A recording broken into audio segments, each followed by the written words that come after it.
Hello, writers, and welcome back to Spooky Writes, your channel all about writing. I'm your host, who is secretly a ghost, Kamal Onor.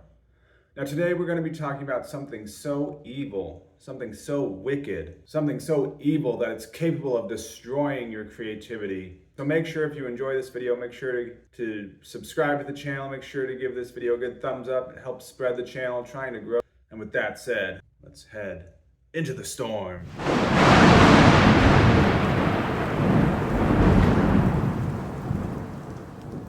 It's the raven's call, the werewolf's howl, the vampire's bite. You search through the woods for safety, but all you find is... Okay, rights. So today we're talking about something that is capable of destroying your creativity, and that thing comes with an epic power riff to it. So cue the clip.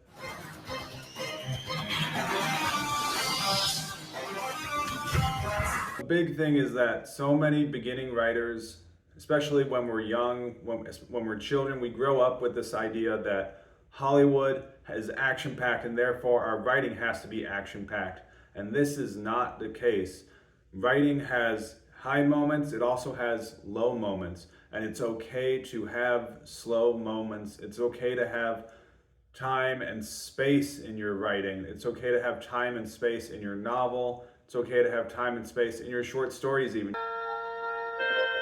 Space, the final frontier. You can have characters who have a conversation in a cafe, and there doesn't have to be lasers and robots, and there doesn't have to be action happening 100% of the time. And so the big thing that kills your creativity is the idea that so many people watch Hollywood and then they try and emulate Hollywood and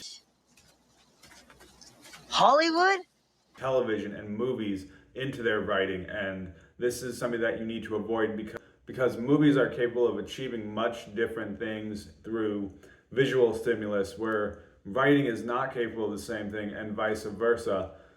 Writing is capable to give us a much more intimate view of characters, where TV and film has to do all of its heavy lifting through visual means.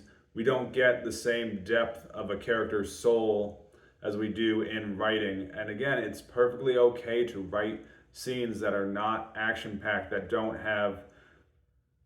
have incredible stakes going on in them. You can have moments where you give the reader a pause, where you give the reader a breath. So the big thing that I would recommend avoiding is stop watching so much drama. So stop getting so hooked on modern television shows and modern film, because modern film and modern television shows, anything that is in a visual media is going to be appealing to a certain sense, and this sense is not the same senses that you should be appealing to in your written form. I would highly recommend you do more reading, because when you read more, it's going to allow you to internalize and understand the rhythm and the pace that is storytelling in the written form, because storytelling in a visual form is much different than that of storytelling in the conventional sense of words on a page. A great example would be, you might have a TV show where you open with a character and it's raining and the screen's going in and out, black, fading to black as a character staring up at the sky. This is not going to be as effective in the written form, and so many beginning writers, and especially because we're so bombarded with action films and we're so bombarded with superhero movies and superhero shows, especially as kids, and this tends to be the type of stories that we emulate as we grow up, especially when we're teenagers and as we become older. And say that writing those type of stories has no value to it.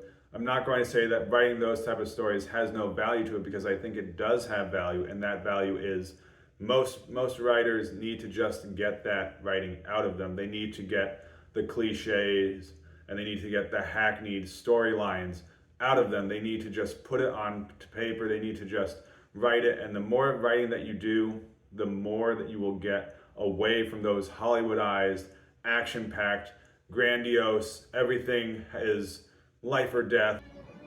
Don't make me kill you. Not everything has to be life or death in a story.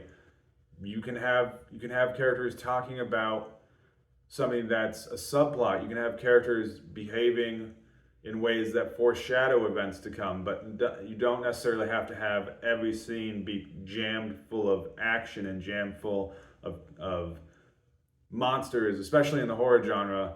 This is one thing that I very much dislike in so many horror films and horror in any form other than because in horror, especially the written form of horror, there should be tension throughout the piece. There should be fear driving the story. There should be fear with carrying throughout that novel or the story, but it doesn't always have to be monsters jumping out from the shadows, and it shouldn't always be monsters jumping out of the shadows. It shouldn't always be hair tingling on the back of my neck. It shouldn't always be sweat pooling on my forehead. It shouldn't always be life or death situations. You can have small, subtle moments where characters are able to breathe and the reader is able to see more about the mindset of a character. And this is how you get true horror. This is how you get true fear into a reader, is when you're able to peek inside of a character and the reader is really able to take a moment to go, all right, the monsters are outside the door. The monsters for a moment have been abated. They're not right here. They've been stopped by a door or wood or whatever is preventing them. And so for a moment, the character believes he or she is safe. And this is when there's so much opportunity for building tension in those scenes. And this is why I highly recommend that you avoid watching movies and avoid taking in so much of modern film, because modern film is so jam-packed full of action and the storylines tend to be convoluted because it's appealing to a certain audience.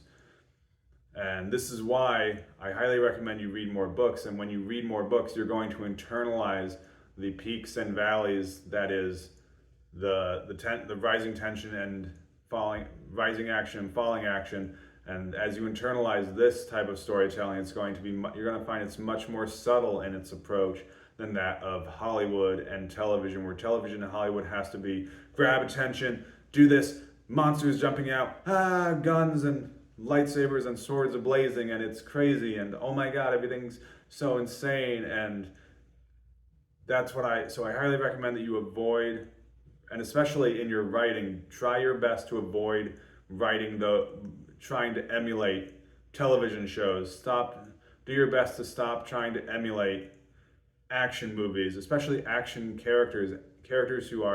Action characters tend to be incredibly shallow in their presentation. They appear to be incredibly without any real depth or motivation to them other than, I'm awesome and I have to stop the bad guy. And the bad guy is just, I'm evil for the sake of being evil. This works in television, this works in film, but it doesn't cut mustard. It doesn't hold up in written form because it's going to be hackney, it's going to be cliche. And these are all things that you need to be doing your best to avoid these tropes in your writing. So that's what I have for you this week. Again, quick reminder, trying to get this channel to grow, trying to spread it to more people. I know it's a very small channel right now, but I'd love to see it grow, especially because Halloween is coming up, so spooky things, and I might do a fun little incentive if this channel is able to hit, let's say 100 subs by Halloween. I might do some fun, possibly live stream thing. I'm not quite sure what I want to do for it. Let me know in the comments, what would you like to see as an incentive for this channel hitting 100 subscribers by Halloween? And with that, keep it spooky.